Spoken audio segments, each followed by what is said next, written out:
Hello everyone and welcome back to a new video. In this video I'm gonna show you guys how you can customize your multi-information display on your Toyota Corolla. So if you guys want to learn how to do it, just follow the steps that I'm gonna show you. So what you need to do, guys, at first is go here to your dashboard. So in order to be able to go to the settings, just use these arrow buttons.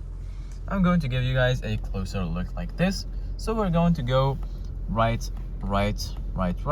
until you find settings, and then here in the settings you're going to find all of these options: LTA, PCS, RSA, and so on.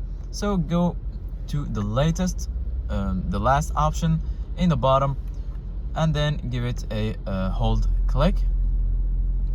Then once you hold click it, here you're gonna find language, measurements, and so on. Go ahead and look for the third option. If you want to modify it, just give it a click, and then here you're gonna find two options: analog and digital. So if you want to switch to digital, as you can see, guys, it will be switched directly. So I'm going to make it analog again. I prefer personally analog. And then once you choose your option, just go back clicking on this button, and then all of your changes will be saved. Thank you guys for watching. See you guys in the next video.